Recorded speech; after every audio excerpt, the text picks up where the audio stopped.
나를 창조하신 분, 나를 이 땅에 숨쉬며 존재하게 하신 분, 그분을 아십니까?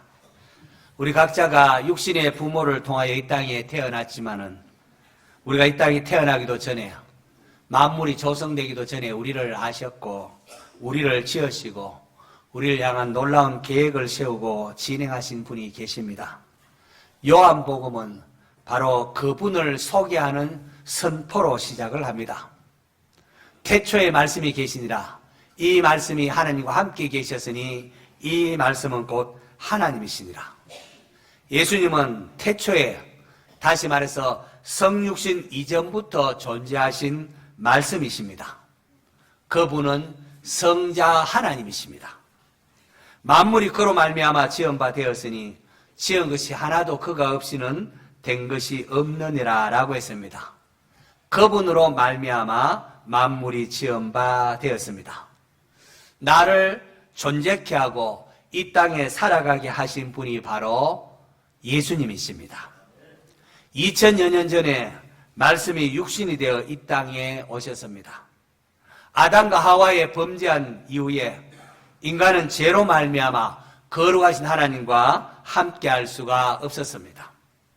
생명이신 하나님을 떠난 인간은 영적으로는 하나님과 관계에서 영적으로 이미 죽었고 또 육적으로도 영원한 죽음에 처할 수밖에 없습니다.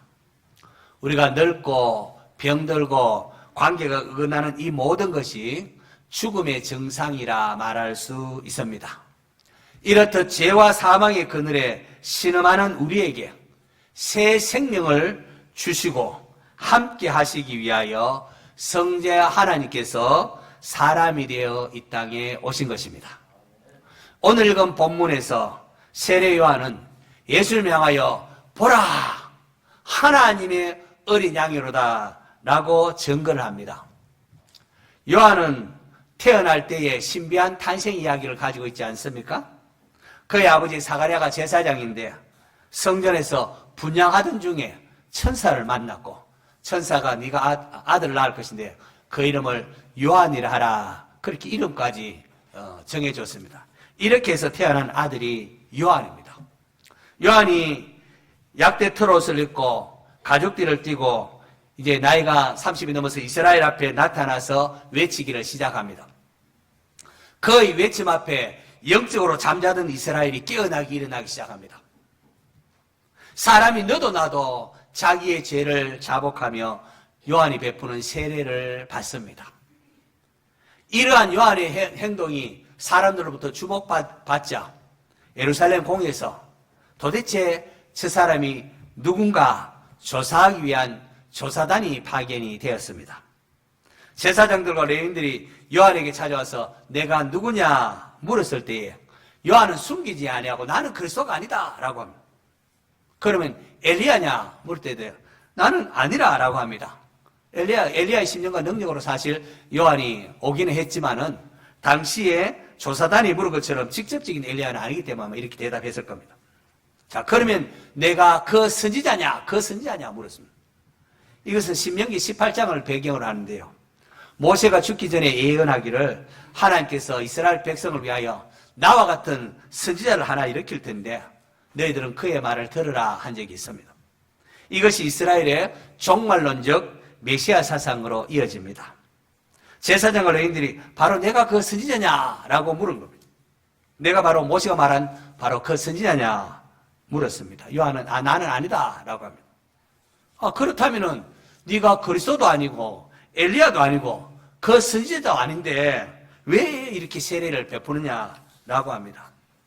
그러자 요한이 말하기를 나는 이렇게 물로 세례를 베풀지만은 내 뒤에 오시는 이가 있는데 나는 그의 신발끈 풀기도 감당하지 못하겠노라 라고 합니다.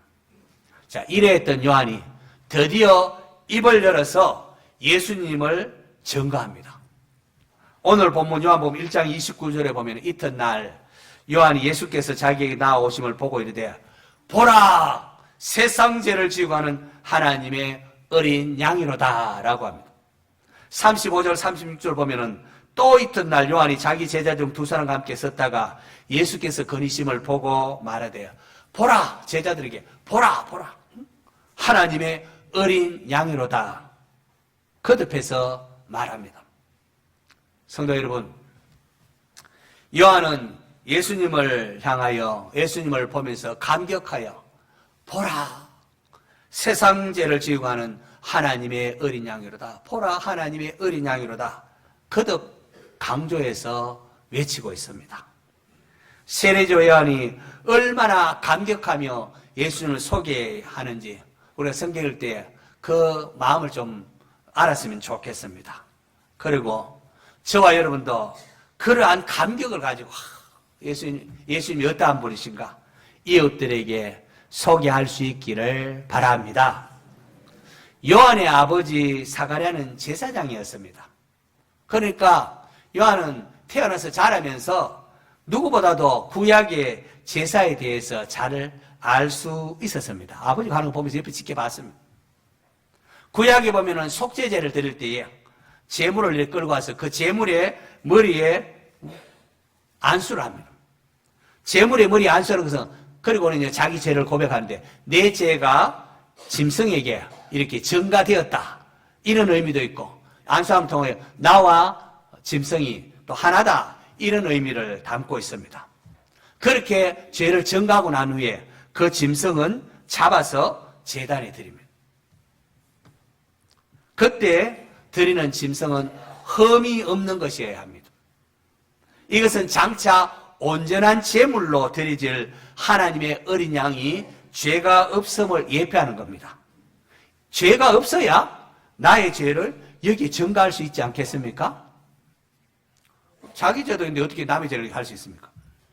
출애굽기에 보면은 이스라엘 백성들이 400년간 애굽의 종노릇하다가 해방받는 이야기가 쭉 기록되어져 나옵니다.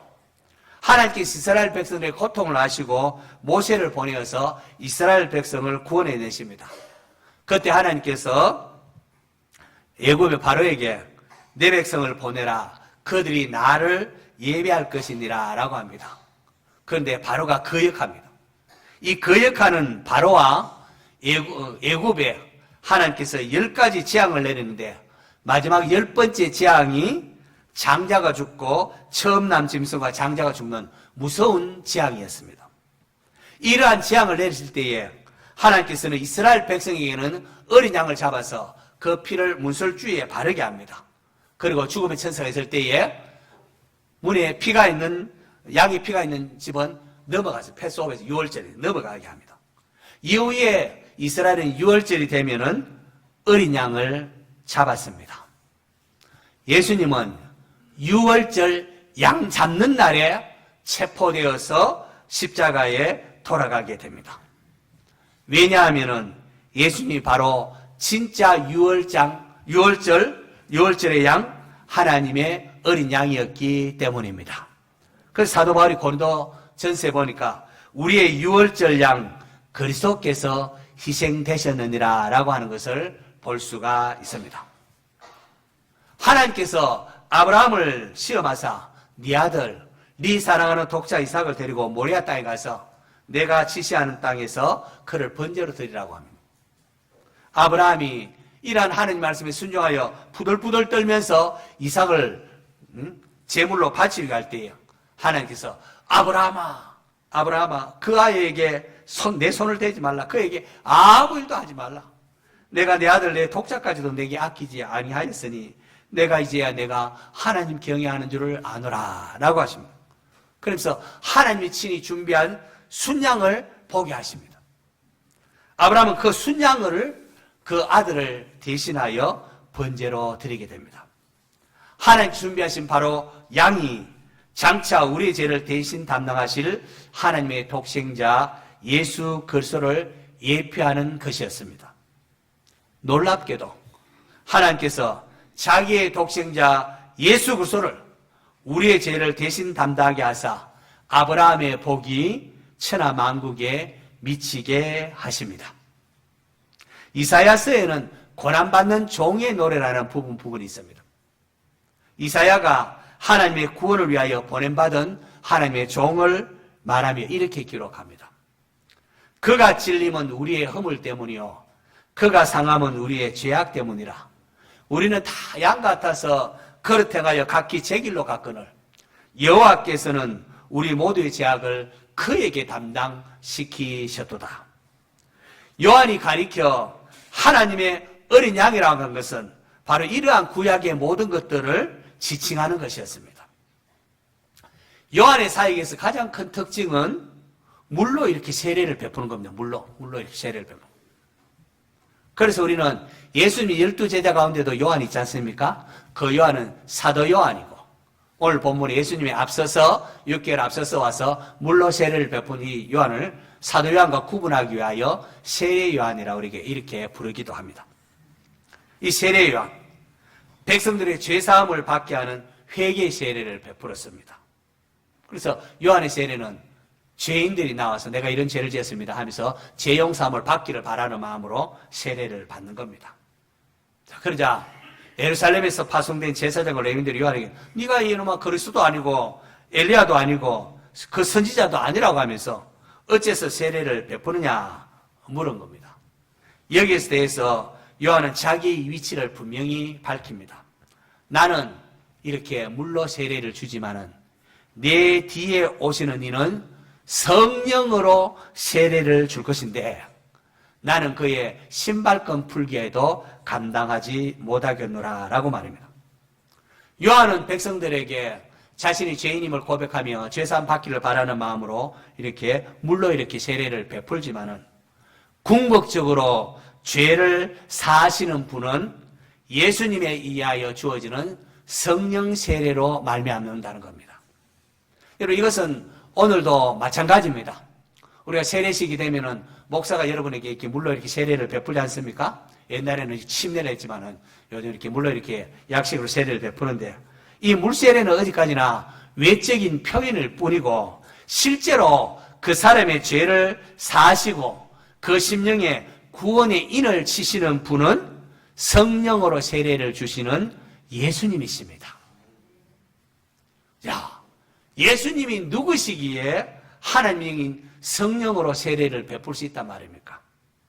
오늘 본문 요한복음 1장 34절에 요한이 대답하고 있는데요. 스크린 한번 볼까요? 같이 읽습니다. 시작.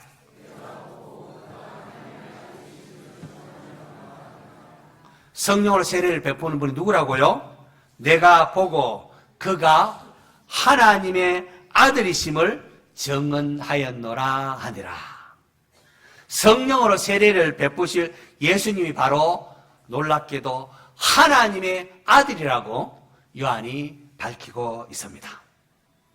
구약성경 요엘서 2장에 보면은 그 후에 내가 내 영을 만민에게 부어주리니 종말에 여호와의 날에 하나님께서 내가 내 영을 만민에게 부어주겠다고 하셨고요.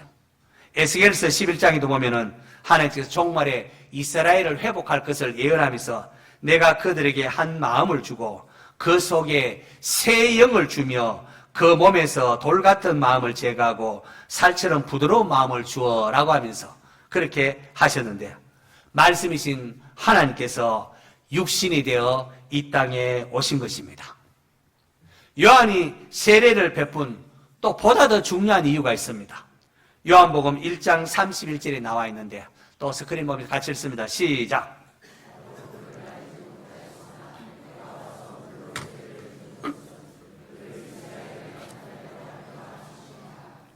나도 그를 몰랐는데 내가 와서 물론에 세례를 주는 것은 그를 내 뒤에 오시는 분을 이스라엘에 나타내려 함이라고 했습니다. 다시 말해서 요한이 물로 세례를 주는 이유는 예수님을 이스라엘 앞에 나타내기 위함이었습니다. 요한은 백성들에게 물로 이렇게 죄 있는 죄를 고백하는 사람에게 물로 이렇게 세례를 주면서 누군가를 기다리고 있었습니다. 바로 내 뒤에 오시는 분을 기다리고 있었던 겁니다. 그분은 바로 성령으로 세례를 베푸실 그리스도이신데요. 바로 하나님의 아들이었습니다. 마태복음 3장에 보면은 예수님께서 요한에게 세례를 받으러 나옵니다. 그래서 요한이 예수님을 만류합니다. 내가 당신에게 세례 받아야 할 텐데 당신이 지금 내게로 나오십니까? 라고 합니다.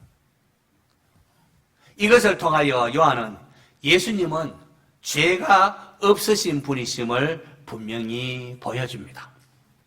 요한의 물세례는 죄사함을 얻게 하는 세례라고 했으니까 바로 죄인이 받는 건데, 그렇다면은 예수님 하나님 아들이고 요한은 사람인데 내가 죄인이기 때문에 예수님한테 요한이 세례를 받아야 하는데 어떻게 하나님 아들께서 나에게 이렇게 세례를 받으러 오느냐는 거죠. 그러자 예수님께서 이제 허락하라. 우리가 이와 같이 하여 모든 의를 이루는 것이 합당하니라. 이제라는 것은 예수님께서 이제 이스라엘 앞에 나타나실 때가 되었다는 겁니다. 죄 없으신 예수님께서 요한의 세례를 받으신다는 것은 예수님이 죄인의 자리에 공적으로 서신 것을 의미합니다. 예수님께서 세례를 받으시면 이제 세상의 죄를 예수님이 얽어매는 겁니다. 지신 겁니다. 죄 없으신 예수님이 요한의 세례를 받으시면 예수님이 죄인의 자리에 공식적으로 서는 것이고, 하나님의 뜻에 따라서 예수님이 자원하여 세상 죄를 떠맡으심으로 이제 예수님께서 이스라엘에 나타나는 메시아 시대를 알리는 것입니다. 바울은 고린도후서에서 하나님이 죄를 알지도 못하신 이를 우리를 대신하여 죄로 삼으신 것은 우리로 하여금 그 안에서 하나님의 의가 되게 하려 하심이라고 했습니다.